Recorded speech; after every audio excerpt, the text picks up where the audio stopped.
Assalamualaikum warahmatullahi wabarakatuh.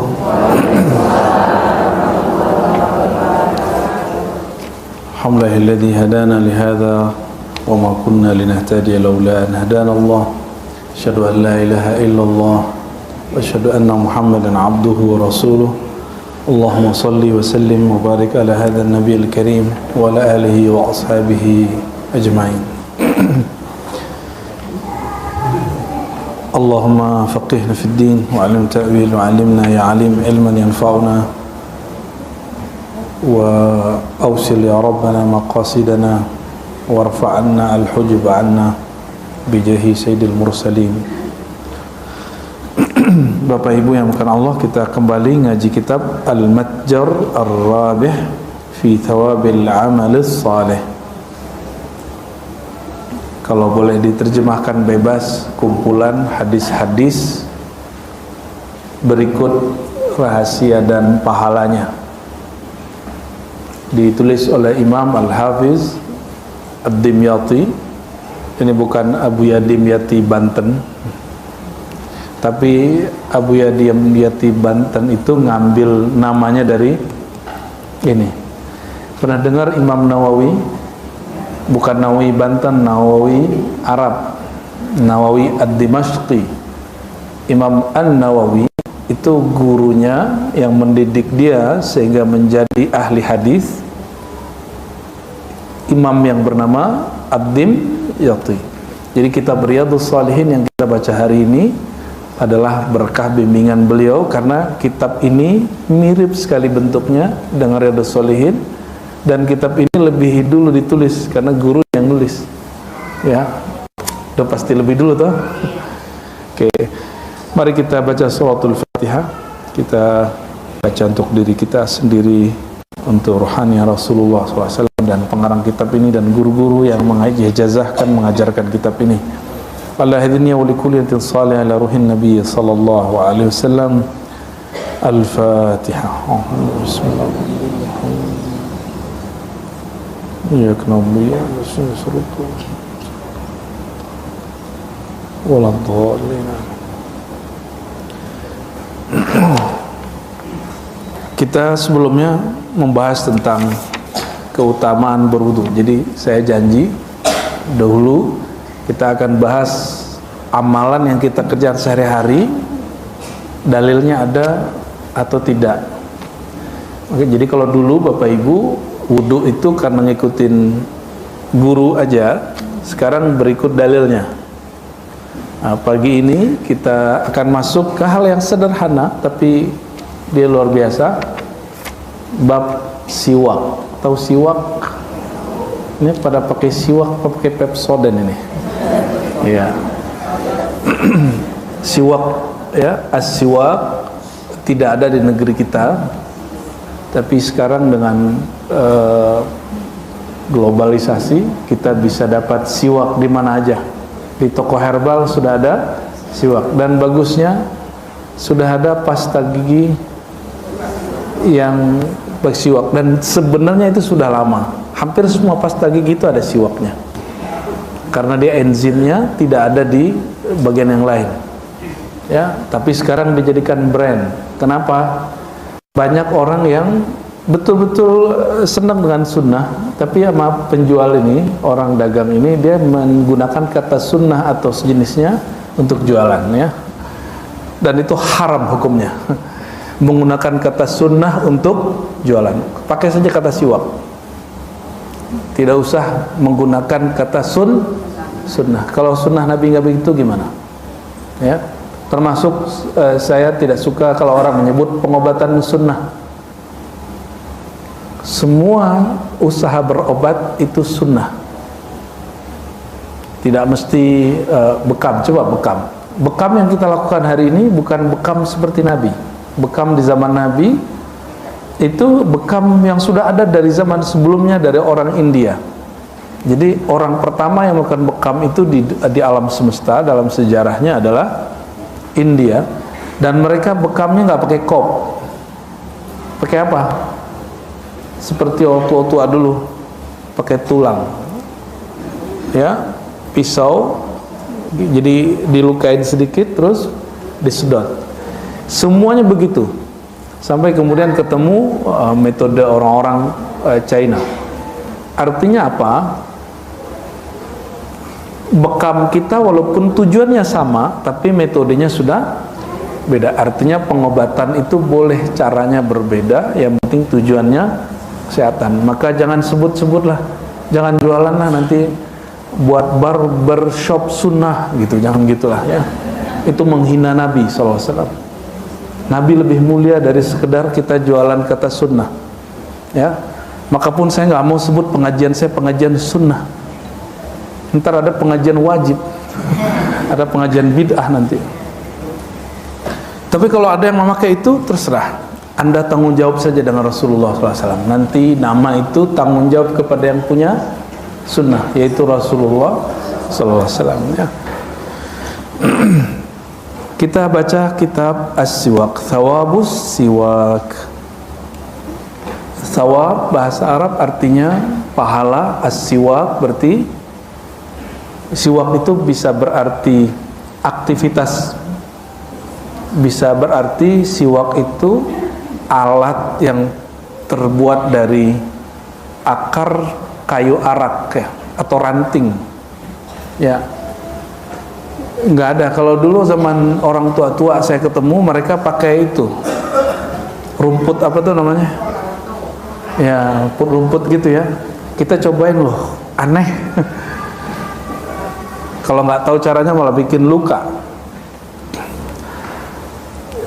Namun siwak ini bisa diartikan secara istilahi, secara istilah syariat, aktivitas membersihkan rongga mulut, gigi rongga mulut. Maka semua aktivitas itu disebut dengan bersiwak. Oleh karenanya sunnah Nabi itu ada yang dipahami secara harfiah, alat. Kalau nggak ada alat siwak namanya kayu arak di sini, bukan arak tuak ya, arak ya. Kayu arak tidak ada di sini, terus kita nggak bisa siwak dong, kan nggak begitu. Maka maqasidus syariahnya, tujuan syariatnya adalah tathhirul fam, membersihkan rongga mulut dengan cara apapun, yang penting alatnya suci, bersih, maka dia disebut dengan bersiwak. Jadi saya berdebat dengan kawan-kawan saya dulu, saya ikut khurut jemaah tabligh dulu Bapak Ibu. Sampai sekarang hubungan kita masih baik dengan teman-teman jemaah tabligh. Dan saya debat masalah itu karena kita ngaji ada namanya maqasidus syariah. Terus dia ngotot, mesti siwak. Ya, saya jawab, siwak itu baru kita punya di Indonesia setelah impor dan ekspor ini lancar. Sebelumnya nggak ada. Berarti sebelumnya guru-guru ente ngajarin hadis itu tidak pernah mengamalkan sunnah, saya bilang gitu ya. Ya akhirnya diem-dieman, dia pakai siwaknya, saya pakai Pepsodent rasa siwak ya. Allahumma sholli ala sayyidina Muhammad. Sekarang bahkan sudah ada namanya siwak ya. Ya kalau itu bolehlah, jualan begitu bolehlah, tapi gak usah disebut siwak sunnah gitu. Karena dulu Abu Jahal, Abu Lahab juga bersiwak sesekali.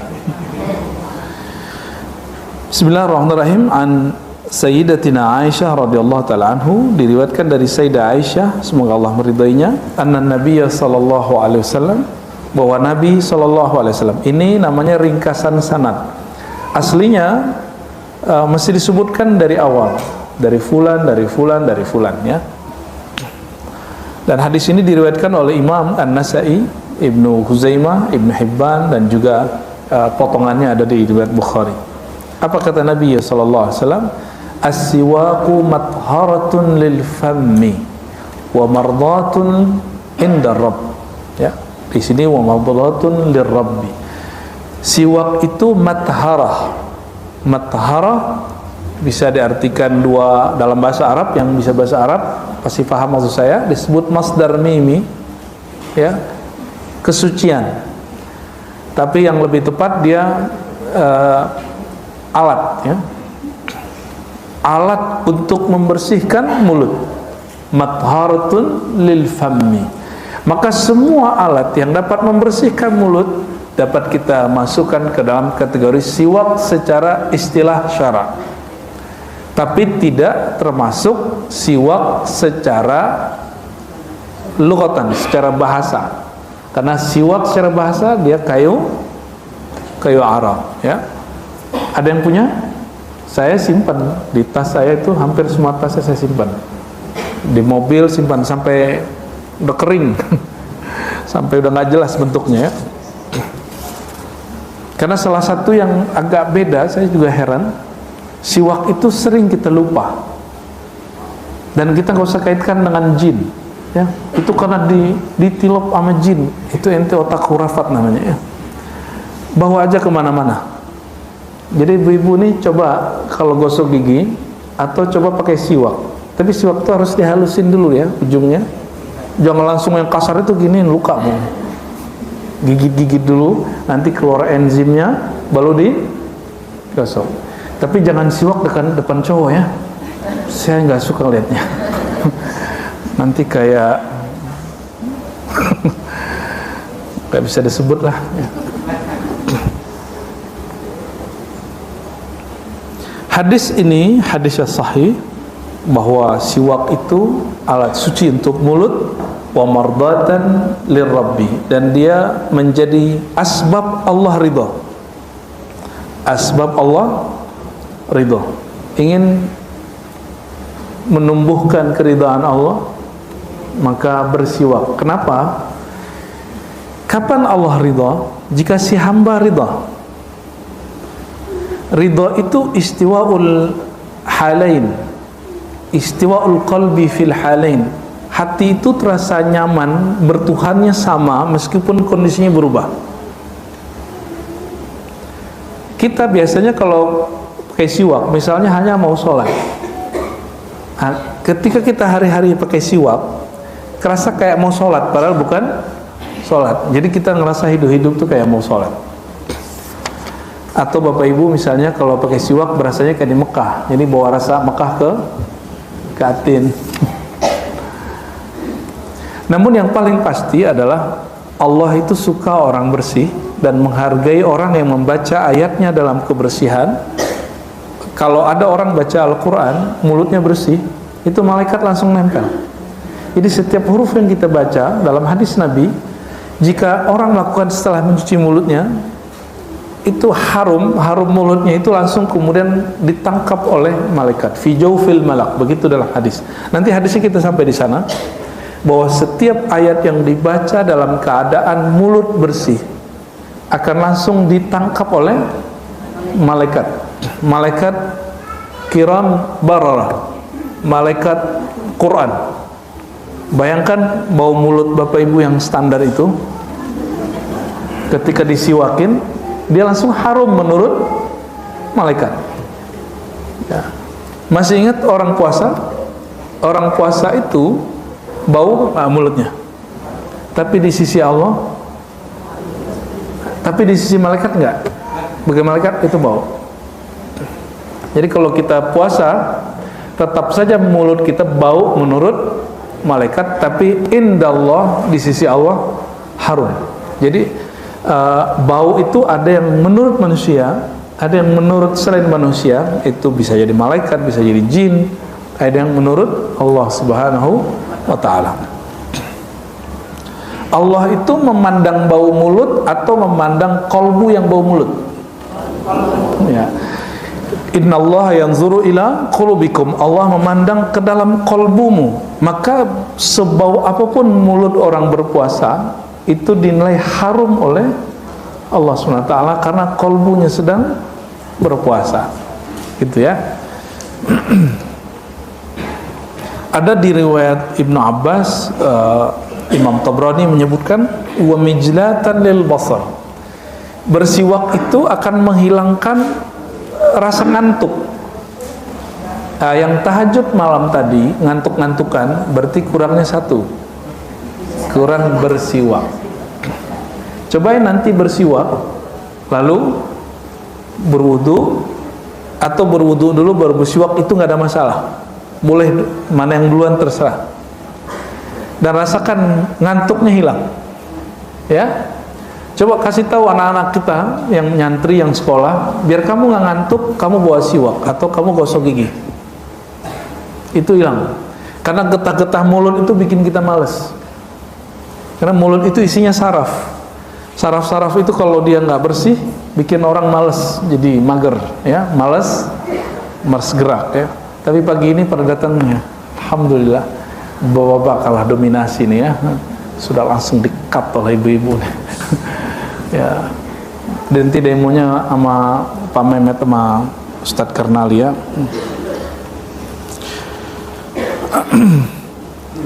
Jadi hadis ini diriwayatkan oleh Imam Nasai, Ibnu Huzaimah, Ibnu Hibban, dan 3 imam ini meriwayatkan dengan kualitas hasan. Apa arti kualitas hasan? Wal hasanu yuhtajju kas sahih. Begitu kaidahnya. Hadis yang hasan itu level 2, di bawah sahih. Sahih itu valid, diamalkan sama seperti hadis sahih. Dia tidak sahih tapi diamalkan seperti hadis sahih. Disebut hadisun hasan, ya.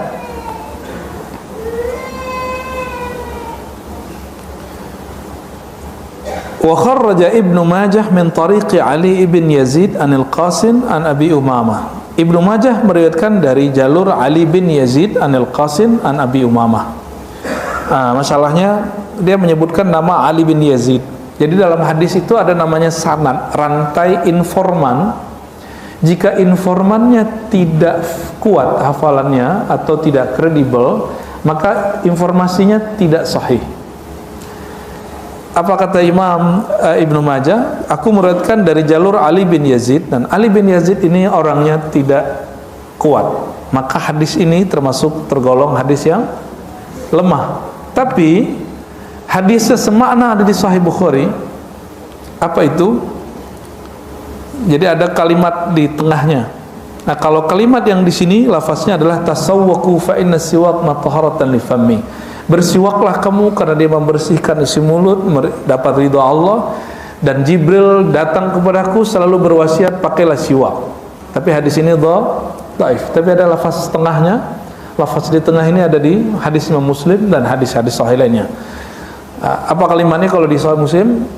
Umirtu biswak, ya, aku diperintahkan bersiwak setiap kali mau salat. Laula an asyqa ala ummati ila amartuhum biswak inda kulli salat.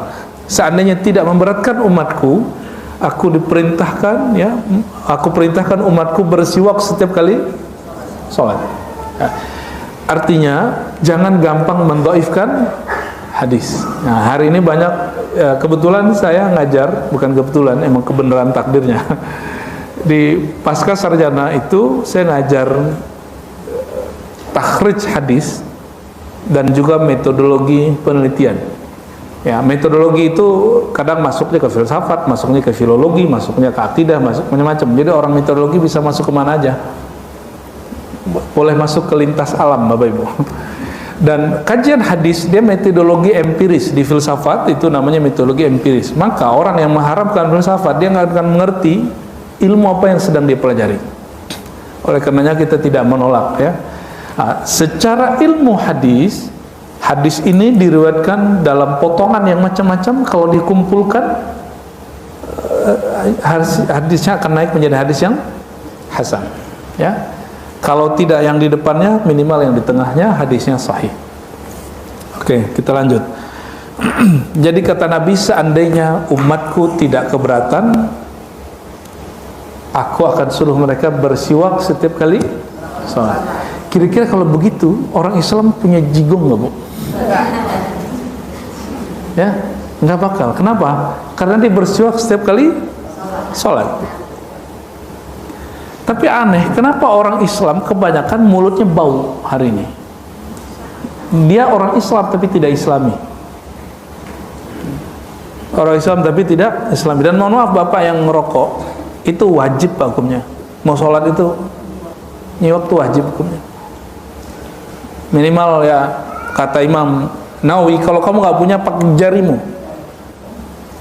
Bapak yang ngudut-ngudut, itu wajib hukumnya membersihkan mulut sebelum sholat. Ini mazhab saya, ya. Mazhab baru. Bukan itu kalam Nabi, Bapak Ibu, ya. Laula an asyqa ala ummati, ya, seandainya tidak memberatkan umatku, aku perintahkan mereka bersiwak setiap kali mau. Bayangkan itu bau rokok itu kan bau sekali, ya. Efeknya itu nggak enak. Kita yang di dekat orang ngerokok juga nggak enak, sesama cowok gitu ya. Ya walaupun Bapak Ibu pakai yang harum-harum itu hari ini, ya ada namanya apa, EC gitu ya. Harum kata orang, tetap saja dia ada tembakonya itu bau. Jadi kita harus membersihkan gigi. Tapi masalahnya ada yang nggak ngerokok bau juga. Coba tanya sama dokter, kenapa mulut kalau nggak ngerokok tetap bau juga? Ya, artinya yang sudah sadar mulutnya emang bermasalah, bersiwaklah sebelum, ya, cuci mulutnya, gosok gigi sebelum sholatnya. Cukup nggak disemprot? Nggak. Biar harum gitu, set gitu, nggak. Mesti dibersihkan. Laqad umirtu bis-siwak hatta khasyitu ayyuha ilayya fihi syai'. Ya, dalam hadis Imam Ahmad disebutkan, aku diperintahkan bersiwak sehingga aku khawatir aku diwahyukan ilayya kepadaku fihi padanya siwak, dalam mengenai siwak sesuatu, tapi ternyata tidak ada. Hadis Abu Hurairah sama, ya. Semua ada riwayatnya ma'a inda kulli shalah. Jadi ada dua riwayat mengenai siwak itu setiap mau sholat, atau ma'a kulli wudu'in, setiap kali berwudu. Jadi ada dua versi. Ada dua versi. Sedangkan inda kulli shalah ada di Muslim, bahkan ada di Bukhari, ya, rawahul Bukhari wa Muslim wa Ahmad wa Ibnu Majah. Namun ada lafaz redaksi lain di riwayat Imam Ahmad, ma'a kulli wudu'in, setiap kali berwudu, ya. Ini masalahnya. Wudu itu dalam bahasa Arab itu ada lughatan, ada istilahan, ada makna bahasa. Itu aktivitas mencuci tangan dan mulut saja itu disebut wudu. Jadi Bapak Ibu kalau mau makan itu, kalau saya mau makan biasanya saya kumur-kumur dulu. Bapak Ibu kumur-kumur nggak? Kumur-kumur dulu biar jigongnya nggak nyatu sama makanannya. Terus cuci tangan. Itu disebut berwudu secara bahasa, secara lughatan, secara bahasa, secara harfiah. Namun wudu dalam bahasa syariat membasuh wajah, tangan sampai sikut, mengusap kepala, lalu kaki dengan tertib. Itu secara syariat, ya, syariatnya begitu. Namun secara bahasa apa? Nah, di mana ketemunya? Kita dapat temukan itu dalam Sunan Abi Daud, riwayat Imam Abu Daud, kawannya Imam Bukhari, bahwa Nabi SAW berwudu setiap kali mau makan. Ternyata wudu di situ artinya tahara, mencuci mulut dan tangan. Ya, berarti juga berwudu setelah makan artinya cuci mulut dan tangan. Jika demikian, ada tambahan makna hadis ini. Dianjurkan bersiwak setelah makan. Ya, itu maknanya. Inda kulli wudu'in, setiap selesai makan. Wallahu a'lam bishawab. Ini saya ngajak separuh-separuh ngaji hadis, Bapak Ibu, pusing nggak? Ya. Jadi biasanya kalau ngaji fikih hadis itu cuma membahas matannya, tapi sekarang saya ingin Bapak Ibu ngupgrade. Tidak hanya ngaji isi hadis, tapi juga kualitas hadis. Biar bukan untuk nyaingi kelompok manapun, tapi orang hari ini mengklaim kajian sunnah itu begitu. Padahal kami sudah ngaji begitu dari dulu dan kami tidak pernah mengklaim kajian kami kajian sunnah. Ya. Saya dari 2000 berapa begitu ngaji hadis. Ya, kita kalau ngaji hadis lengkap kualitasnya dan rawinya yang bermasalah, informan yang bermasalah. Cuma kalau kita bawa begitu bisa pecah kepala, ya, karena dosen aja pecah kepala, Bapak. Itu materi untuk mahasiswa S2. di kampus itu mereka kita bacain hadis, lalu kita teliti apa mana rawi yang bermasalah, lalu di-compare. Kalau S1 cukup mengetahuinya, kalau S2 itu sudah mulai komparasi, mengkritisi dan segala macamnya. Ya, saya tidak akan ajarkan semua itu, minimal yang inti-intinya ya. Semoga nyambung-nyambung aja. Saya yakin Bapak Ibu ini tidak bodoh. An Ali radhiyallahu ta'ala anhu wa karamallahu wajah wa alaihi salam. Jadi kalau nyebut Sayyidina Ali boleh menyebut dengan salah satu, radhiyallahu anhu, karamallahu wajah, semoga Allah muliakan wajahnya, dan yang ketiga alaihi salam. Lalu ada yang protes, loh alaihi salam kan buat Nabi. Tidak, itu ada di Sahih Bukhari. Imam Bukhari menyebut dengan tidak metode itu. Setiap marra bi ismi Ali faqala radhiyallahu anhu, ketika sebut nama Ali menyebut radhiyallahu anhu atau alaihi salam atau karamallahu wajah, ya. Dan itu bukan pencirian Syiah. Itu ada di Syiah, ada di ahlus sunnah, ya. Jadi tidak semua yang ada di Syiah itu kemudian kita kalau sama terus kita bagian dari mereka. Ya, orang Syiah juga berserban, kita juga berserban. Orang Syiah itu juga sholatnya 5 kali, tapi 3 waktu. Orang Syiah itu juga wudu, kita juga wudu. Ya, orang Syiah itu ada yang kalau perempuan itu jilbabnya lebih lebar dari ibu semua ini. Ya, bukan berarti itu pakaian ahli bid'ah, bukan. Nggak begitu kita. Jadi kesamaan, terutama jika ada sunnah yang sama, biarin aja. Yang penting kita ngikutin akidah dan mazhab ahlus sunnah wal jamaah. Dari Sayyidina Ali karramallahu wajhah, yang paling saya suka adalah karramallahu wajhah, annahu amara bisiwak, dia memerintahkan murid-muridnya untuk bersiwak. Dan beliau mengatakan qala Rasulullah sallallahu alaihi wasallam. Lalu beliau menghikayatkan bahwa Nabi pernah bersabda, ini riwayat Imam Bazzar dan sanadnya jayyid, sanadnya bagus. Innal abda idza tasawwaka, seorang hamba jika bersiwak, membersihkan mulutnya, thumma qama yusalli qama al-malak khalfahu. Lalu dia salat, setiap kali dia berdiri takbir itu di belakangnya ada malaikat. Qamal malak khalfahu, bukan di depan. Enggak berani malaikat berdiri di depan orang salat. Ya, malaikat itu hanya berani di kanannya atau di belakangnya. Di kiri itu kan, di kiri syayatin. Ini simbolis.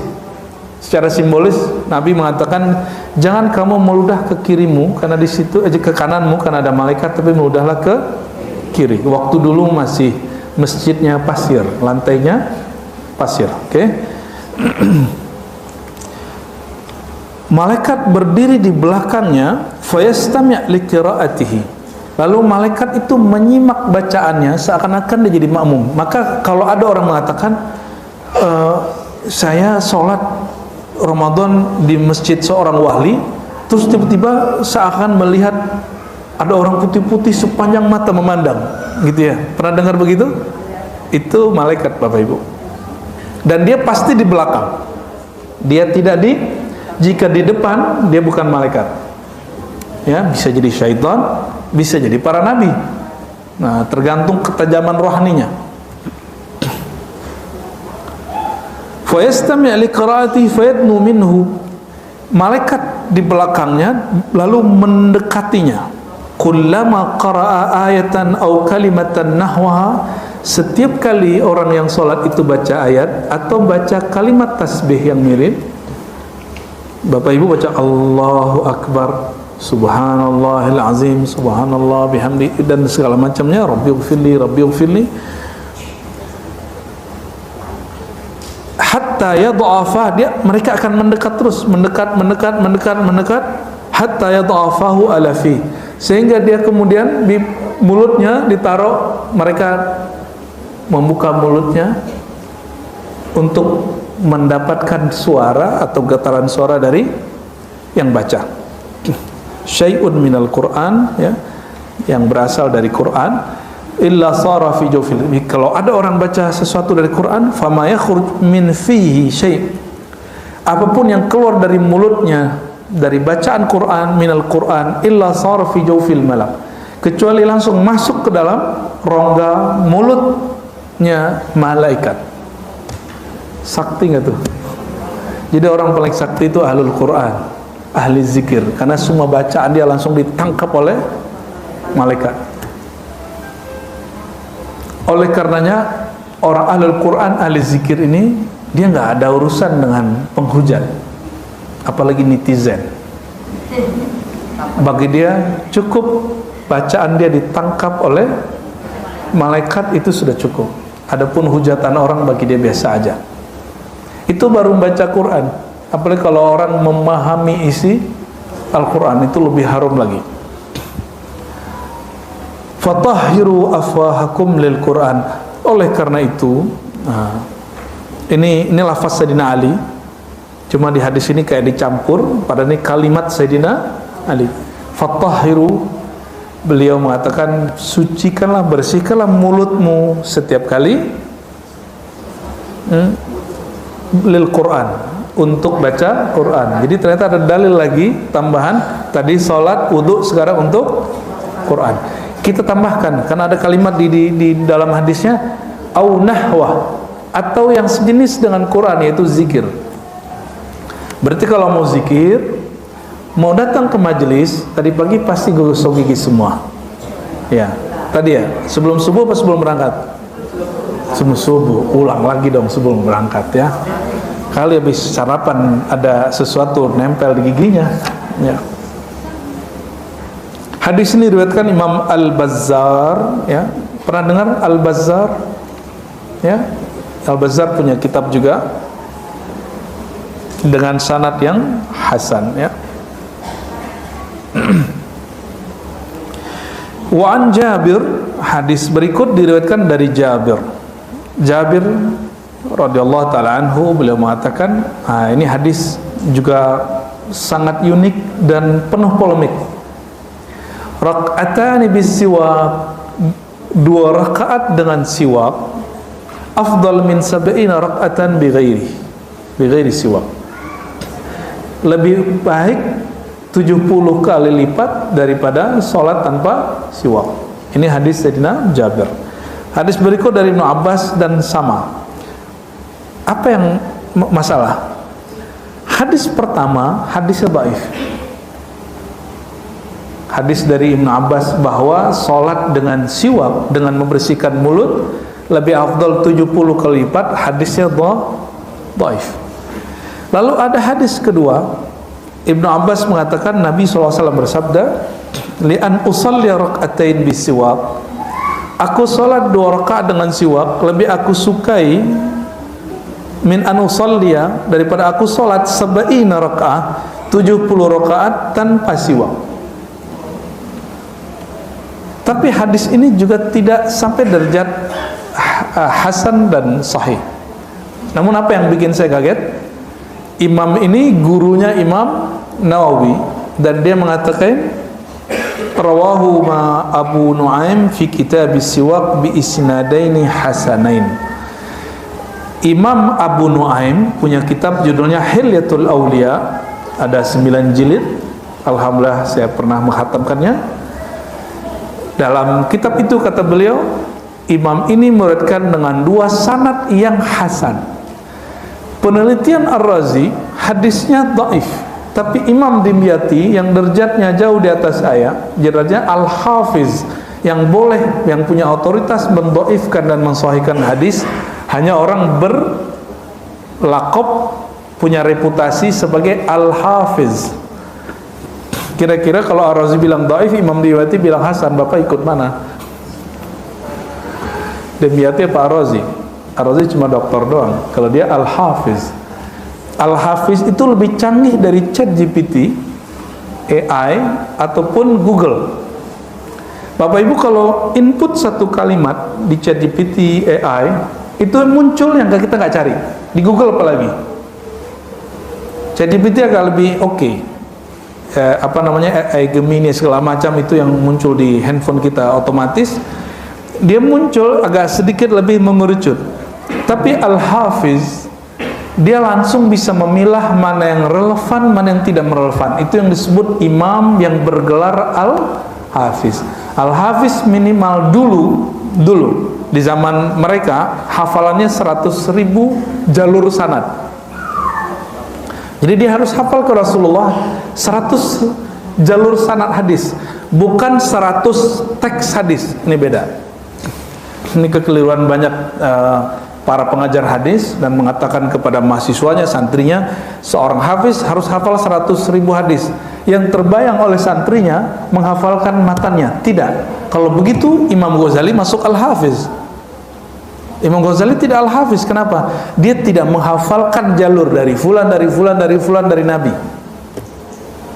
Itu namanya sanad. Itu tidak dihafal oleh Imam Ghazali. Tapi Imam Ghazali hafal puluhan ribu, bahkan mungkin sampai 100-an ribu teks hadis. Tapi dia tidak disebut Hafiz. Orang yang ngejek dan menghina Imam Ghazali hari ini 42 hadis pun sulit hafal. Cuma karena belajar ilmu takhrij, meneliti hadis, lalu berani menghina Imam Ghazali karena kitab Ihya ada hadis dhaifnya. Ya. Hadis dhaif tidak dapat dihindari dari semua kitab hadis. Imam Bukhari, 2 hadisnya didhaifkan oleh Syekh Albani. Pernah dengar Syekh Albani, salah satu imam Salafi, Wahabi, dia mendhaifkan 2 hadis di Sahih Muslim. Saya tidak pernah mendhaifkan hadis Sahih Bukhari dan Muslim, tapi kita secara ilmu hadis mengkritisi pemaknaan di dalam hadis Sahih Bukhari, itu boleh. Itu boleh Bapak Ibu, ya.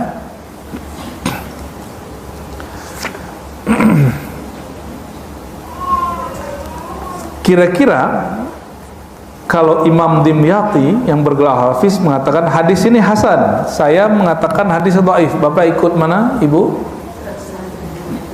Ikut Dimyati apa Ar-Razi? Gak apa-apa loh, beda juga apa ngomong saya, nggak ngambek kok saya. Dalam ilmu hadis itu orang udah siap beda-beda. Yang nggak siap dengan berbeda itu nggak usah menjadi ulama. Jadi kalau ada ulama marah dia kalau ada orang beda sama dia bukan ulama, dia pendakwah aja. Ya. Jadi mana? Pilih mana? Ikut Ar-Razi apa Dimyati? Saya bilang ini dhaif. Tapi Imam Dimyati bilang hasan. Dhaif, hasan, sahih. Ikut mana? Yang kenceng. Dimyati Ar-Razi. Gak apa-apa sih, gak ngambek Pak. Akhirnya saya meneliti sendiri lagi. Ini Imam Dimyati menyebut hasan, pasti ada alasannya. Ternyata ada riwayat ketiga Pak. Riwayat ketiga dari Sayyidah Aisyah. Hadis hampir sama. Fadlus siwak, kata Sayyidah Aisyah dari Nabi SAW, ala salat, keutamaan siwak dengan sholat, ketentuan sholat dengan siwak, dengan sholat tanpa siwak, sab'ina di'fan, 70 derajat. Kata beliau, hadis ini diriwayatkan Imam Ahmad, Abu Ya'la, Ibnu Khuzaimah, Al-Hakim, dan Hakim mengatakan sahih ala syarti Muslim, sahih sesuai kriteria Imam Muslim. Sebentar ya, agak serius ya. Coba, imam ini dulu hidup tidak ada Google, tidak ada ChatGPT, tidak ada AI, tidak ada YouTube, dan dia bisa mendetek riwayat ini riwayat fulan. Itu yang disebut Al-Hafiz. Dia tahu semua jalur itu.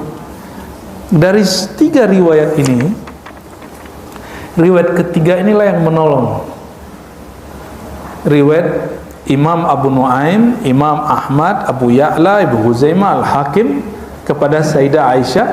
Itu Abu Nuaim meriwayatkan jalur Imam Al-Humaidi, jadi Imam Talhi, Humaidi terus sampai kepada Aisyah, dan di situ tidak ada rawi yang informannya bermasalah.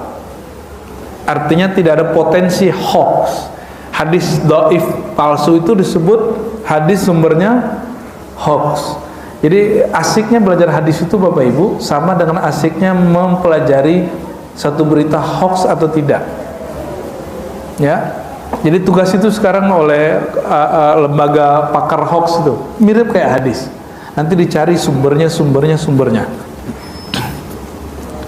Berdasarkan itu, jangankan 70 derajat, kalau disebutkan di hadis as-siwaku matharatun lil fammi wa mardatun lir rabbi, siwak itu menyucikan mulut dan membuat Allah ridha Allah lebih afdal dari 70 derajat atau kalipat salat. Oleh karena itu, indil faqir, bagi saya al-faqir, ridha Allah lebih tinggi dari 70 kali lipat salat tanpa bersiwak.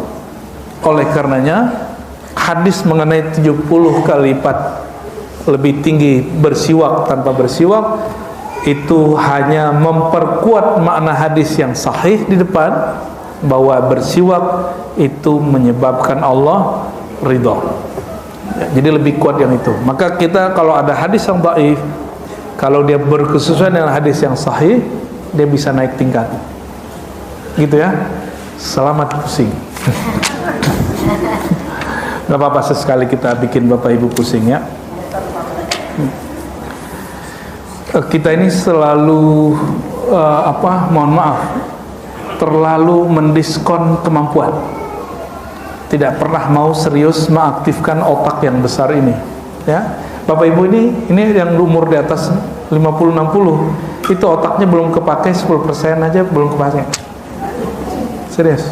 Karena Bapak Ibu kalau pakai 10% aja itu sudah jadi ulama besar sudah tuh. Ya, mungkin kita baru pakai 1, 2, 3%, ya lumayan lah. Makanya kita kebanyakan hanya bisa baca Quran tapi tidak bisa memaknai Quran.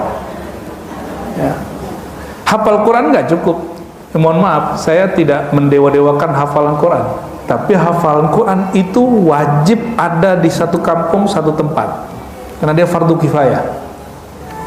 Jadi hafiz Quran, mufassir Quran, ahli fikih, ahli akidah, dokter, ahli kolbu, itu mesti ada, nggak semua orang, perwakilan, supaya furudul kifayahnya, kewajiban fardu kifayahnya gugur, ya. Termasuk ahli hadis, nggak semua orang harus jadi ahli hadis, ya. Kalau semua orang dokter, terus siapa yang, ya, nanti dokternya nyantet dokter yang lain, nggak laku katanya. Bismillahirrahmanirrahim. Kita lanjut bab berikut. Masih kuat?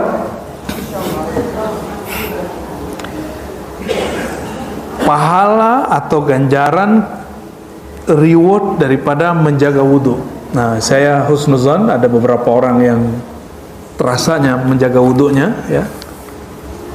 Dari Sauban ini salah satu maula Rasulullah. Qala Rasulullah SAW, wastaqimu walan tuhsu.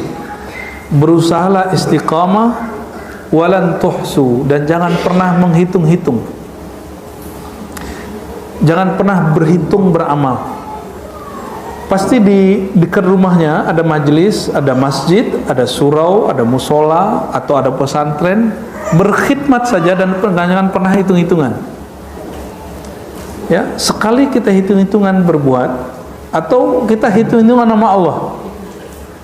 Yang saya lihat hari ini orang hitung-hitungan kalau sholawat, ya, maka dia sholawat sekian, dia berharap dapat apa, itu tidak istiqomah. Maka kita perhatiin, hampir semua amalan hikmah, zikir, wirid hikmah, amalkan ini biar dapat ini, amalkan ini, dan itu orang tidak pernah istiqomah kecuali disebutkan faidahnya. Sedangkan perintah baginda Rasulullah SAW, istaqimu walan tuhsu, istiqomahlah kamu dan jangan hitung-hitungan. Pilih mana? Jalan Nabi SAW atau jalan orang itu? Jalan Nabi. Maka dari dulu kita keras mengatakan jangan salawat onta, karena itu hitungan. Ya, saya dibully lah 6 bulan karena itu, alhamdulillah. Tapi habis itu banyak orang yang berubah. Biarlah kita jadi martir sesaat, yang penting umat sadar sepanjang saat, ya. Alhamdulillah, ini berkat ajaran guru-guru, termasuk guru kita yang ngajar di sini dulu. Beliau ini kan urat takut juga nggak ada, Bapak Ibu. Nah itu yang diajar, yang dilecut setiap hari kepada kami. Jadi saya nggak ada urat takut beda sama orang, itu nggak ada. Ngikutin beliau. Ya, semoga Allah merahmati beliau ya, Syekhuna Ali Mustafa. Wa alamu anna khaira amalikum shalah. Ketahuilah bahwasannya amal terbaik kamu itu adalah salat. Wala yuhafiz alal wudu illa mu'min. Dan tidak ada orang yang selalu berusaha menjaga wuduknya kecuali dia ditulis di langit sana namanya mukmin. Itu gelar. Jadi mukmin itu salah satu gelar-gelar rohani. Ini yang disebut oleh Syekh Abdul Qadir Jilani dalam Al-Fathur Rabbani. Apakah gelarmu dan namamu di langit sana, di Malakutil A'la? Sudah punya gelar Al-Mukmin belum di langit? Semoga. Gimana caranya? Jaga wudhu.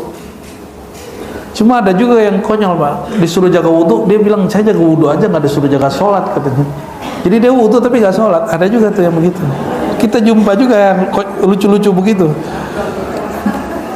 Rawahu Ibnu Majah wa Ibnu Hibban. Yang penting kan wudhu katanya, penting mukmin.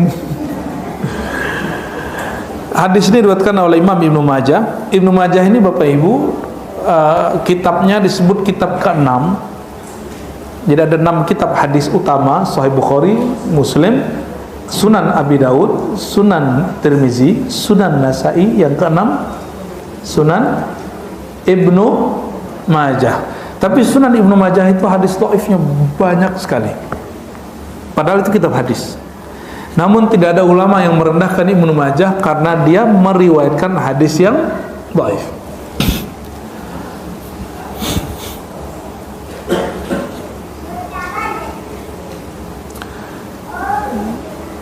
Hadis yang kedua diriwayatkan oleh Tabrani dengan sanadnya dari Rabi' al-Jarshi, anna Rasulullah SAW qala istaqimu wa ni'ma in istaqamtum. Istiqomahlah. Apa arti istiqomah? Rutin, konsisten. Itu dawam. Itu dawam.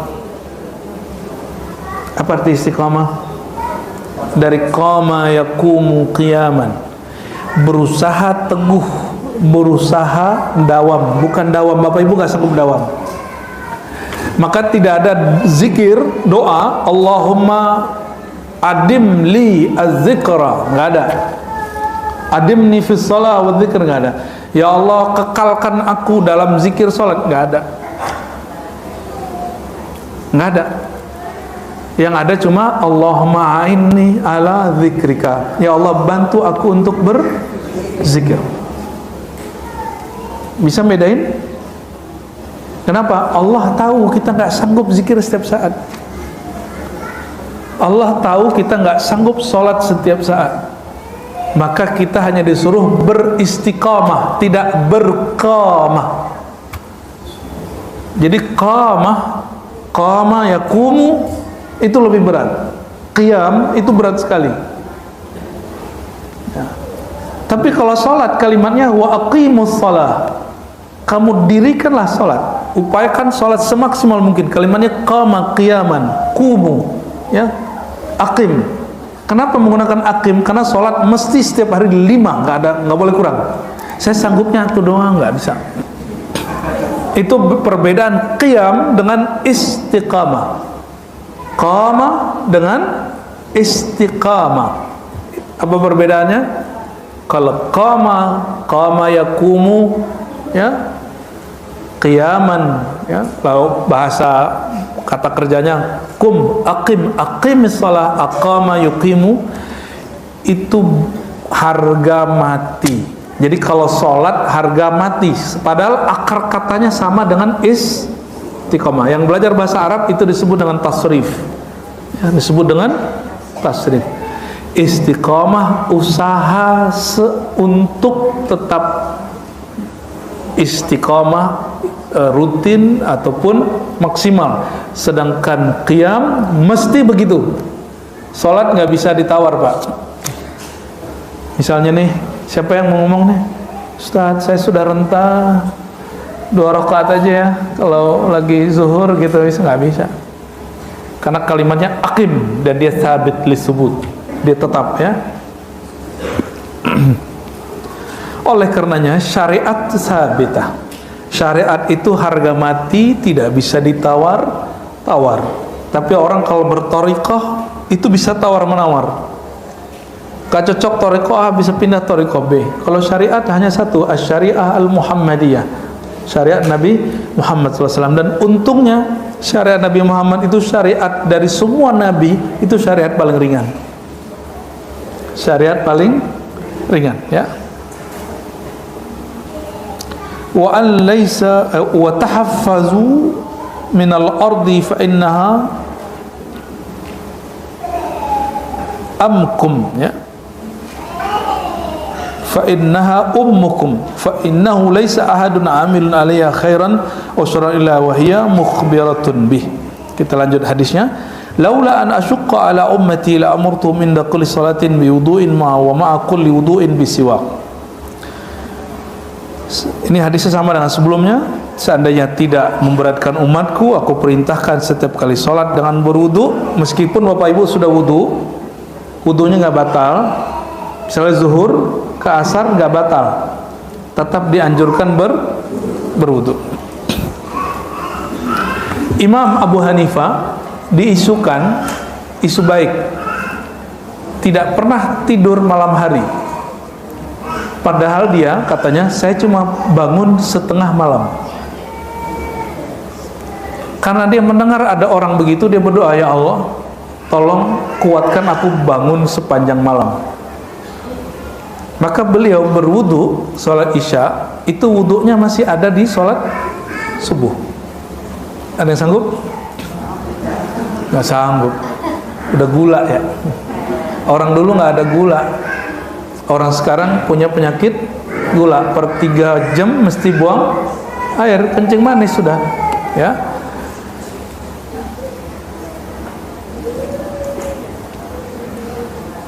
Namun ini bisa bermakna dia sholat subuh tanpa ada tidur dari sholat isya, itu maknanya ya.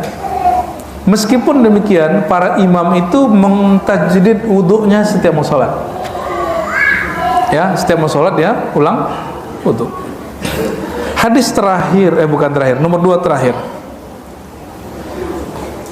Nabi SAW bersabda, diriwayatkan dari Ibnu Umar, man tawadda'a ala tuhrin kutiba lahu asyru hasanat. Siapa yang berwudu padahal dia masih suci, masih berwudu sebelumnya, maka kutiba lahu asyru hasanat, wudunya dihitung 10 kali. Hadis riwayat Imam Abu Daud, Tirmizi, Ibnu Majah dengan sanad yang hasan ya. Hadis terakhir dari Abdullah ibn Buraidah an abihi qal asbaha Rasulullah SAW yawman fada'a Bilalan. Nabi pagi hari bangun lalu memanggil Bilal. Faqala ya Bilal bima sabaqtani ilal jannah. Ini hadis sudah masyhur. Wahai Bilal, apa yang membuat engkau kok mendahului aku tanpa mengabari aku bahwa engkau punya satu amalan yang bikin engkau masuk surga? Jangan salah terjemah. Ini banyak yang terjemah gini, wahai Bilal, kenapa engkau mendahului aku masuk surga? Itu terjemahan yang keliru. Kenapa? Surga itu yang megang kuncinya siapa? Rasulullah. Tapi Nabi lagi ngasih tahu, bima sabaqtani ilal jannah, dengan amal apa engkau ya tidak ngabarin aku, tapi suara terompahmu, sendalmu sudah berbunyi di surga. Bukan berarti Bilal duluan masuk surga. Coba Bapak Ibu, Nabi dengar di surga, berarti nabinya di mana? Nabinya di surga duluan ya. Jadi Bilal ini nggak konfirmasi bahwa dia punya amalan yang Nabi tidak ajarkan. Ini dalil, selama amalan itu ada dalil utamanya, maka pecahan-pecahannya tidak mesti detail ada dalam sunnah. Ini dalilnya, ini hadis sahih. Jadi kalau ada orang bilang ini nggak ada dalilnya, ini nggak ada dalilnya, ya harusnya dia berkaca kepada Sayyidina Bilal. Kita nggak mau debat kuat-kuatan lagi ya insaf saja, sadar saja bahwa sahabat Nabi, jangankan kita, Bilal melakukan satu amalan tanpa Nabi suruh. Ada sahabat Nabi nggak disebutkan namanya, dia nyusun dalam dirinya bacaan iktidal, dan Nabi mengatakan itu diperebutkan oleh 40 malaikat. Di riwayat kedua 12 malaikat. Hadisnya Sahih Bukhari, Sahih Muslim, dan hadis imam yang lain. Artinya Nabi seluas itu dalam bersyariat. Terus kenapa orang hari ini saklek bersyariat? Cuma ngumpul-ngumpul zikir sholawat terus bid'ah. Ngumpul-ngumpul baca Yasin. Yasin itu Quran atau bukan? Bid'ah. Itu aneh bagi saya, aneh, ya. Kenapa dia memperluas mana bid'ah? Nah, maka ada seorang ulama di Saudi, di Ihsa, namanya Abdul Ilah Al-Arfaj, itu berdebat dengan murid-murid Syekh bin Baz. Bin Baz ini pemimpin Wahabi, Salafi, dan dia menyimpulkan kesalahan Anda satu aja. Kesalahan kalian wahai murid bin Baz satu aja. Kalian memperluas makna bid'ah yang Nabi sempitkan. Ya, bid'ah itu sempit, nggak banyak. Terus dia perbanyak. Ya, yang dia nggak tahu dalilnya Nah, kita nggak mau begitu, ya. Dan dikatakan di sini dijawab Bilal biar dapat berkah, kita baca sanadnya, baca matannya. Inni dakhaltul bariha al jannah, kata Nabi nih. Kata beliau, barusan aku masuk surga. Nabi ngomong begitu, seru banget ya. Hidup di banyak alam beliau ini. Inni dakhaltul bariha al jannah. Malam tadi aku masuk surga, ngecek surga nih. Siapa yang duluan ada bekas telapak kaki di situ? Fasami'tu khashanat amami. Aku dengar ada bunyi telapak terompah sendalmu di depanku. Faqala Bilal ya Rasulullah, ya, ma adzantu qat. Tidaklah aku azan illa salaitu rakaatain, kecuali aku salat 2 rakaat. Wa ma asabani hadas. Tidaklah aku kena hadas illa tawadda'tu indaha, kecuali langsung berwudu. Jadi amalan dia 2. Selama ini yang diekspos cuma 1. Kalau hadas wudu. Padahal ada 1 lagi. Tidaklah aku azan kecuali aku sholat 2 rakaat. Cuma ibu-ibu ini kan nggak azan. Bapak nggak semua juga azan, karena suaranya ada yang cempreng nih kan. Jadi nggak semuanya bakat azan. Maksudnya setiap kali dengar azan, sholatlah 2 rakaat. Ada sebuah hadis, ma baina azanaini rakaatan. Antara 2 azan ada 2 rakaat. Dan itu doa mustajab. Lucunya, nah ini lucu. Teman-teman ada yang membid'ahkan doa berjamaah ba'da sholat, padahal ada hadisnya. Tapi kalau antara 2 azan, dia angkat tangan tinggi. Nanti habis assalamualaikum orang mau doa, dia berdiri. Dia lupa, ada hadis kedua, bro, ya. Nabi ditanya, apakah manakah doa yang paling afdal? Nabi jawab 2. 1, sepertiga malam terakhir. Yang kedua, ba'da kulli maktubah, setiap selesai sholat wajib. Tidak disebut di situ berjamaah atau sendiri. Dan di hadis Imam Hakim dikatakan, majtama'a qaumun, tidaklah berkumpul sekelompok orang lalu berdoa yang lain mengaminkan, illa ajabahumullah, kecuali Allah jawab semua doa mereka. Kalau digabung hadisnya kan enak, ya. Oleh karena itu, afdhalud da'wat, doa yang paling cepat kabulnya, doa setelah sholat dan berjamaah.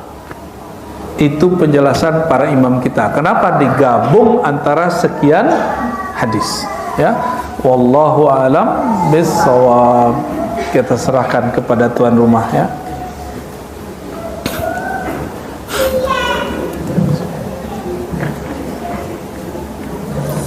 Alhamdulillah, terima kasih banyak penjelasannya. Boleh? Masih ada waktu sedikit ya untuk menjawab. Jadi ada pertanyaan dari Bapak Fadil. Assalamualaikum warahmatullahi wabarakatuh. Assalamualaikum. Amin ya Rabbi. Numpang tanya. Numpang tanya. Penumpang gelap. Maksudnya di itu ada orang zikir setan. Maksudnya gimana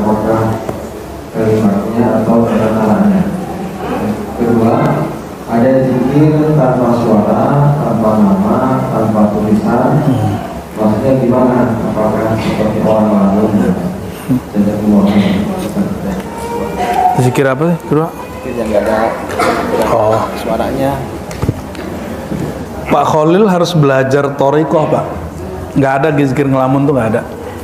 Ya, belajar tasawuf, karena ahli tasawuf itu punya sanad khas yang tidak dipunyai oleh kelompok lain, dan mereka menularkan cara zikir yang ada di Quran dengan cara yang diamalkan oleh ahlinya aja. Contoh gini, dalam hadis Nabi dikatakan innallaha harrama 'alal innallaha harrama 'alan nar, Allah mengharamkan kepada neraka untuk membakar man qala la ilaha illallah biqalbi, yang baca la ilaha dengan kolbunya. Bapak Ibu kan nggak bisa langsung baca dengan kolbu. Orang-orang berthariqah itu mereka punya teknik supaya zikir itu masuk kepada kolbu dan kolbunya ikut baca. Itu, ya. Itu ada tekniknya. Jadi Pak Khalil ini wajib belajar thariqah, tapi thariqah mu'tabar apa ya? Jangan thariqah yang nggak mu'tabar. Thariqah yang bersanad. Jadi thariqah itu dia setara dengan hadis. Hadis itu ada sanadnya, ada dari fulan, dari fulan, dari fulan, dari Nabi. Thariqah itu juga begitu. Ada syekhnya, dari syekhnya terus sambung kepada Rasulullah Sallallahu Alaihi Wasallam. Jadi kenapa saya berthariqah? Karena berthariqah itu bersanad dan saya ini pemburu sanad. Ya, Quran juga ada sanad, kita ngambil sanad Quran juga. Fikih ada sanad, kita ambil sanad fikih. Jadi tidak hanya ahli hadis yang bersanad. Mengenai di YouTube ada zikir syaitan, waduh konteksnya yang mana nih? Kan banyak YouTube itu nggak tahu tuh ya. Itu YouTube yang mana tuh? Fajar tahu. Ya. Yang pasti zikir syaitan, zikir yang bersumber dari waswas. Yuwaswisu fi sudurin nas. Syaitan itu memberi waswas. Dan syaitan itu ada dua, minal jinnati. Jadi semua zikir yang berasal dari waswas, bukan dari ilmu, maka dia zikir syaitan. Gitu ya.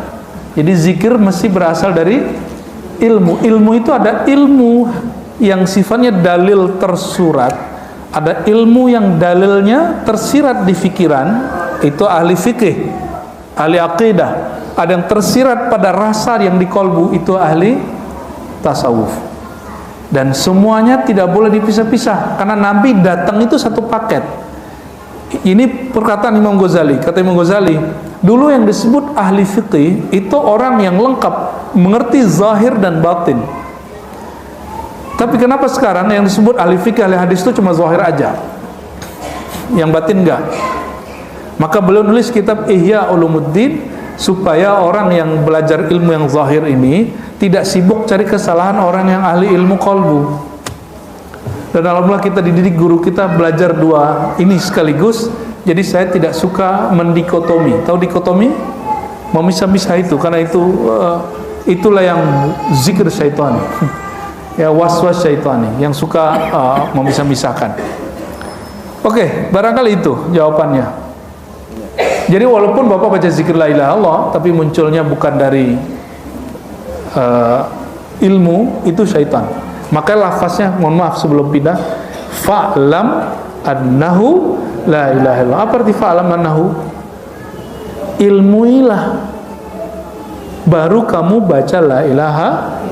Jadi banyak juga yang baca la ilaha illallah tapi tidak berdasarkan ilmu. Dan ilmu bukan berdasarkan Bapak Ibu baca buku, al ilmu fi suduril ulama ala fi sutur. Ilmu itu yang ada di kolbu ulama yang bersanad, bersilsilah kepada Nabi, bukan dari buku.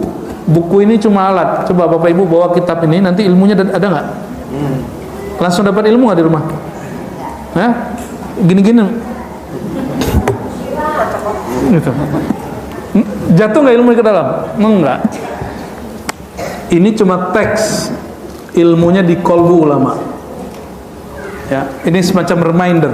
Jadi kitab itu hanya reminder. Jadi maka guru kami berpesan, khuzu hadzal ilm min suduril ulama.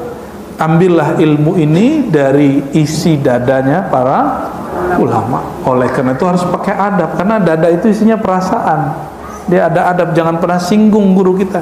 Apalagi was-was sama guru kita. Atau memikirkan, kayaknya guru gue sesat deh. Ya. Yang lain. Ya. Ma. Itu pakolnya tadi, pakolnya. Zikir itu bikin setan, terus orang itu karena mau akhirnya meninggalnya di. Oke, ya. Itu apa kalimatnya? Mau tahu kalimatnya? Oh, di majelis itu ada. Mungkin Bapak Khalil terlalu serius ya. Orang serius itu kadang meninggalkan hal-hal yang utuh ya. Maka hidup santai Pak Khalil ya. Ada zikir syaitan. Zikir syaitan itu zikir yang ujungnya dirinya adalah Allah. Bersatu dengan Allah. Manunggal Ingkau Gusti versi Syekh Siti Jenar itu ada ilmunya, ada penjelasannya. Itu bukan berarti hamba jadi Tuhan, enggak. Nanti saya jelasin Pak, ada ilmunya. Adapun yang tadi dia mengatakan itu kalimat yang tidak tepat. Zat aku, zat Allah. Itu zikirnya. Sifatku, sifat Allah. Kalimat ini tidak utuh, tapi dibaca oleh orang-orang jahil lalu dijadikan sebagai mantra atau ma'rifat atau hakikat yang kemudian dianggap ini paling dekat kepada Allah. Tapi dia salah faham. Yang dia pikirkan apa? Dirinya adalah Allah. Lalu sejak kapan Allah butuh diri dia? Ya. Akhirnya mendebus ya Pak, bisa, itu debus setan. Saya nyaksiin sendiri mereka itu. Tapi ada yang sahih, yang beneran, ya. Yang benar itu bukan di zat aku, zat Allah. Yang benar itu tiadalah zat aku, yang ada hanya zat Allah. Tiadalah sifat aku, yang adanya sifat Allah. Tiadalah nama aku, tiadalah diri aku, zahir aku, batin aku, yang benar-benar ada, yang wujud dengan zatnya sendiri, dengan namanya, sifatnya sendiri, hanyalah Allah. Itu baru zikirnya benar. Ya. Beda-beda tipis. Ya. Cari mursyid baru Pak, jangan hanya mengandalkan mursyid yang sudah wafat. Ya, wajib hukumnya mencari mursyid yang baru kalau guru sudah wafat. Wajib, bukan sunat lagi. Ya, dari ibu mana ada? Assalamualaikum warahmatullahi wabarakatuh.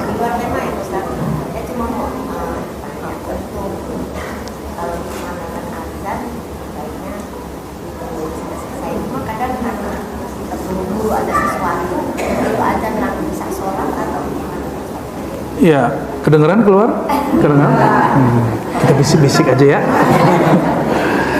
Kalau ada azan, mau sholat sunat, tunggu azan dulu atau azan selesai dulu atau pas azan langsung sholat.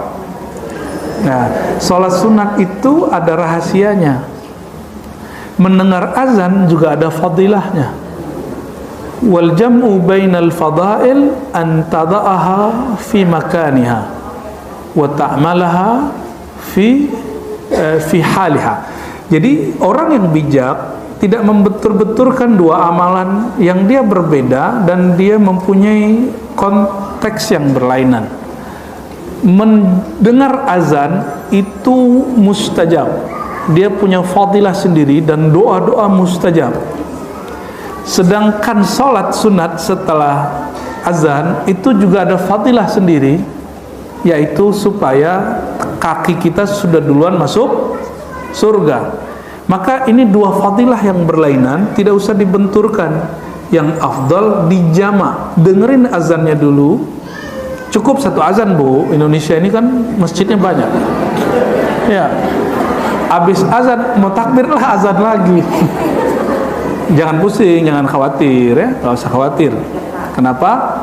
Cukup satu azan. Bahkan, ini mohon maaf, sebagian kita mungkin sibuk, terus lupa kalau azan baru lewat, terus kita nggak ngikutin. Guru saya sendiri, Syekh Aiman namanya, di Suriah, dia lagi ngajar, azan, dia lanjutin ngajar. Udah 15 menit, terus dia jawab azan yang tadi. Allahu Akbar, Allahu Akbar, Allahu Akbar, bukan lagi qomat ya, dia jawab azan yang tadi. Itu namanya qada al-masnunat, menqada amalan yang Oh ternyata ada itu. Kita ternyata kadang ngelihat ulama beramal aja langsung paham. nggak perlu dia ngomong gitu ya. Jadi ibu dengerin azan dulu, cukup satu. Tapi kalau mau dapat fadilah banyak, silakan dengarkan semuanya. Terus yang kedua, baru sholat 2 rakaat. Nah itu amalan Sayyidina Bilal ya. Nanti kalau setiap kali hadas langsung bersuci. Halas? Cukup? Gimana Ustaz? Ya udah satu lagi deh karena jarang datang ini ya. Fadal. Saya mau nanya, kalau di sholat isya kan sudah sholat witir. Kalau pada sholat pas bangun malam sholat isya boleh nggak? Oke, baik. Ini pertanyaan yang sering sampai. Artinya Bapak Ibu, emang Bapak Ibu harus sering rajin-rajin ngaji. Sholat witir bukan penutup sholat. Sholat witir itu pengganjil sholat. Kenapa? Hadisnya innallaha witrun yuhibbul witra. Allah itu esa dan suka bilangan-bilangan ganjil dan esa. Fa'autiru walau birak'ah, berwitirlah walaupun cuma 1 rakaat. Lalu Sayyidina Abu Hurairah mengatakan ausani khalili bi an utira qabla an anam. Lalu Sayyidina Abu Hurairah mengatakan, aku diwasiatkan kekasihku Rasulullah berwitir sebelum tidur walaupun 1 rakaat. Artinya Abu Hurairah begitu dia masih sholat tahajud gak? Nah, Abu Hurairah itu anaknya cuma perempuan di riwayat itu. Dia bagi malam itu 3. Anaknya yang masih kecil itu beramal dari ba'da isya sampai 1/3 malam pertama selesai jam 10. Jam 10 ya atau setengah 10. Jam 10 sampai jam 1 atau setengah 2 itu 1/3 malam pertengahan. Itu istrinya. 1/3 malam terakhir itu Abu Hurairah yang bangun. Padahal dia sudah witir sebelum tidur. Berarti boleh tahajud setelah apa? Apalagi cuma mengqadha. Mengqadha itu boleh kapanpun, bahkan di waktu yang makruh. Ya, Nabi pernah ketinggalan sholat sunat fajar. Itu diqadha ba'da sholat subuh. Hadis Sahih Bukhari. Tapi ibu jangan lakukan di masjid. Ya, nanti dibubarin orang. Lakukan di rumah. Jadi jangankan qadha sholat isya atau sholat wajib yang lain, sholat sunat pun boleh dikerjakan kapanpun itu. Ya, mau malam, mau setelah witir, mau sebelum witir. Oke, apalagi tadi? Itu aja. Ya. Waduh, belakang ada 1 Ibu. Apa? 1 boleh. Ya. Orang lama semua ini. Udah kenceng aja Bapak. Alhamdulillah saya dapat keyakinan dari selesai sholat. Cuma itu agak panjang. Jadi kalau kita lagi sholat jamaah, apakah saya mengutamakan diri yang dari atau dulu sampai doa bersama selesai dari imam berpikirnya? Ya, oke. Baik. Yang boleh kita mulai. Mau tanya tentang bab pernikahan ya. Apa? Bab pernikahan sedikit. Oh, 1 aja dulu. Itu panjang, udah beda tema. Ya. Dengan segala kendalanya, nikah registrasi KUA itu ada hambatan. Ya, padahal saya ingin menikahkan anak saya supaya Ramadan ini dia tidak posisi dalam pacaran. Ya. Bagaimana? Apakah saya bisa dikasih Lanjutkan. Ya. Itu yang penting keluarganya tahu. Ya. Yang penting keluarganya tahu dan memang keinginan dari orang tuanya sendiri toh. Nah, itu bagus. Registrasi itu urusan dengan negara. Maka pernikahan yang tercatat itu tidak wajib secara syar'i, dia hanya wajib secara hukum kenegaraan. Karena kaitannya nanti dengan hak-hak sebagai warga negara. Adapun secara syariat itu tidak disebut siri. Karena Bapak tahu siri itu hanya istilah orang awam. Bapak tahu, ya kan, ada saksinya toh? Itu tidak disebut siri, itu disebut nikah syar'i. Disebut apa? Dalam bahasa awamnya disebut nikah siri. Itu nikah apa? Nikah syar'i, tapi tidak nikah yang tercatat terregistrasi di. Ini nanti di ini aja diisbat lagi, kalau ulang akad aja lagi, karena kalau isbat ribet, nanti pakai pengadilan. Ulang lagi nanti setelah Ramadan, ya. Bagus kalau orang tua begini, anak-anak tidak akan ada yang berzina, ya. Ini mikirin nanti undangan gimana. Wah. Anaknya sudah ngebet nih, ya. Anaknya sudah di ujung tanduk syaitan ini. Oke, yang pertama tadi zikir yang diberikan mursyid atau zikir yang ada dipimpin imam. Nah, Bapak yang bijak aja. Kalau lagi waktunya luang, ikutin zikir yang di tempat itu, baru setelah itu zikir yang diijazakan mursyid. Ya, karena kumpulan yang sudah habis sholat itu sudah ngikutin hadis Nabi semua. Istighfar, Allahumma anta salam, ya duluan hadis dong daripada kalam-kalam mursyid. Ya, mursyid al-mursyid al-akbar Rasulullah. Mursyid paling tinggi itu Rasul. Jadi saya apapun zikirnya setelah sholat, tarekat saya banyak, Pak. Ya, mursyid saya banyak. Tetap saya mulai dengan hadis Nabi. Astaghfirullah 3 kali, kadang pakai Sayyidul Istighfar, Allahumma anta salam, dan saya nggak pakai yang di imam, saya pakai yang di hadis. Allahumma anta salam, minka salam, tabarakta rabbana ya dzal jalali wal, tanpa pakai ila, jadi jarang pakai begitu. Ya. Terus la ilaha illallah wa la syarikalah, Allahumma la mana lima ataita. Terus subhanallah. Karena Bapak lagi sibuk baca 10, itu ada di Sahih Bukhari. Berapa kali? 10. Ya, saya kalau lagi safar, saya bacanya cuma 10 kali. Subhanallah, alhamdulillah 10 kali, Allahu Akbar 10 kali. Tapi kalau lagi sedang santai baru 33, ya. Setelah selesai kami di ribat baru memakai zikir thariqah. Harus dimulai syahadat, bla bla bla, tawasul ilai anta maksudi, baru kami zikir. Kenapa? As-sunnah fawqa kulli syai'. Sunnah Nabi di atas segala sesuatu. Oleh karena itu jangan benturkan amalan wirid dari mursyid dengan amalan dari al-mursyid akbar, mursyid yang paling besar Sayyidina Muhammad sallallahu alaihi wasallam. Ya, gitu Pak ya. Barangkali cukup. Semoga tambah sesat dalam kebenaran, ya. Allahumma salli wa sallim wa barik ala sayyidina Muhammad. Allahumma rahmanir rahim karim ya azim. Allahumma ya alim ya khabir, salli ala sayyidina Muhammad wa ala ali sayyidina Muhammad.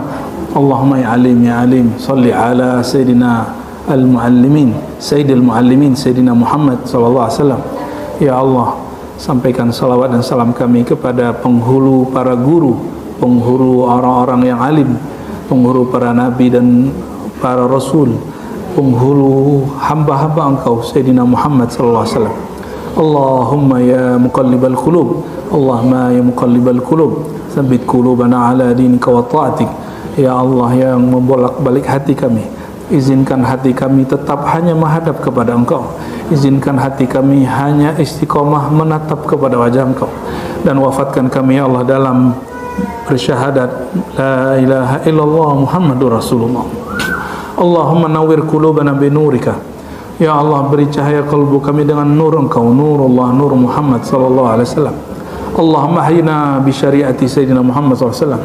Ya Allah, bantulah kami menjalankan syariat Nabi Muhammad sallallahu alaihi wasallam, dan wafatkan kami dalam mencintai Nabi Muhammad sallallahu alaihi wasallam. Dan nanti ya Allah, kumpulkan kami di akhirat bersama Nabi Muhammad sallallahu alaihi wasallam. Allahumma syfa'na, Allahumma syfa'lana, Allahumma syfa'lana ya sayyidana ya Rasulullah, khudh bi aidina wa syfa'lana ya Rasulullah ka ummatika.